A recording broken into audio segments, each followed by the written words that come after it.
Que s'est-il passé depuis 24 heures sur notre belle planète football? La réponse tout de suite dans la quotidienne de Téléfoot.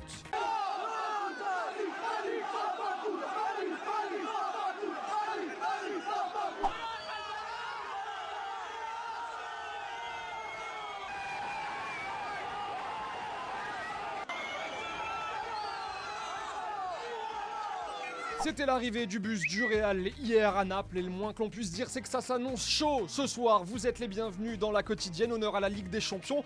Pour commencer, Naples, Real Madrid, Arsenal, Bayern, ce soir à 20h45, l'occasion de poser 3 questions à Grégoire Margoton. J'ai l'impression que c'est une question en tout cas qu'on se pose depuis au moins 5 ans et à chaque fois plus tôt dans la saison. La vérité c'est que Chelsea, Tottenham et Liverpool ont progressé cette année, que United et City sont en train de progresser et que seul Arsenal stagne.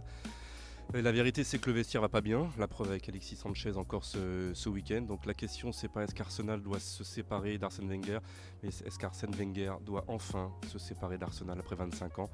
Et je crois que le temps est venu, oui. Oui, le Real est en danger parce que le Real peut prendre des buts. L'attaque de Naples est très forte, c'est la force de l'équipe italienne, c'est sûr. Mais le Real va se qualifier parce que le Real marquera aussi. Voilà, je pense que la défense de Naples n'est pas sa première qualité, que les latéraux sont très offensifs, que la charnière est pas très rapide. Et que le Real est une équipe à réaction cette année et une équipe très solide dans sa tête. Donc le Real peut éventuellement perdre à Naples, mais le Real passera en quart de finale. S'il y a un moment pour rappeler Benzema en bleu, là, cette double confrontation contre le Luxembourg et contre l'Espagne amicale, c'est le meilleur moment. Voilà, ça dépend d'Didier Deschamps. Est-ce qu'il considère que Benzema n'est pas nocif pour l'équilibre de son groupe actuel? S'il considère ça, il doit aussi considérer que Benzema est l'un des ou le meilleur attaquant de pointe côté français aujourd'hui. Donc oui, moi je rappellerai Benzema.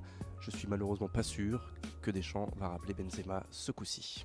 Arsenal, on le rappelle, s'est fait taper 5-1 à l'aller en Allemagne et hier, en conf d'avant-match, Arsène Wenger a dit ceci. I think we are in the best club in the world. Rejoue-moi ça pour voir.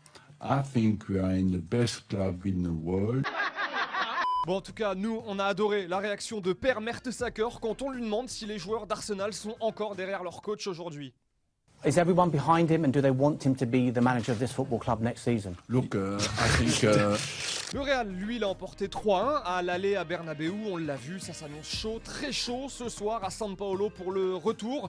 Et ça rappelle quelques souvenirs à un certain Zinedine Zidane. Sí, lo he vivido como jugadores, no ha sido nunca fácil aquí, pero al mismo tiempo es muy bonito. A mí me gustan los ambientes así, es muy bonito para su equipo, pero también para el rival, es una motivación supplémentaire. J-1 avant PSG, Barça, avec un Neymar regardé plutôt confiant. Le Brésilien aurait parié qu'il allait claquer 2 buts au Paris Saint-Germain mercredi soir. Pourquoi pas? Pendant ce temps-là, Xavi, lui, nous dit... En rêvant beaucoup, j'imagine un 4-0 pour le Barça à la fin du temps réglementaire, puis un 5-0 à l'issue de la prolongation. Bon, on va pas se mentir, l'avis qui nous intéresse le plus, c'est celui de Jessé, quand même l'ancienne légende du Parc des Princes qui aujourd'hui joue ailleurs. Eh bien, il nous dit ceci, Jessé. Je ne vois pas une remontada du Barça contre le PSG. Le PSG est une équipe très travailleuse et très physique. L'équipe qui peut faire des remontadas de ce genre, c'est le Real Madrid, pas le Barça. Las Palmas, il joue à Las Palmas, Jessé. Et pendant ce temps-là, Mitchell rebondit à Malaga, un peu moins d'1 an après son départ de Marseille. Celui qui aura presque marqué l'histoire du club s'est engagé jusqu'en 2018 avec le 15e de la Liga. Bonne chance l'artiste. Allez, c'est la fin de la quotidienne comme tous les jours, on se dit au revoir en images et en musique. Merci, vous avez été très nombreux pour la première à commenter, à partager, à liker, on vous invite à continuer. Puis si vous avez des questions, n'hésitez pas et on se retrouve demain pour une nouvelle émission. Bye bye.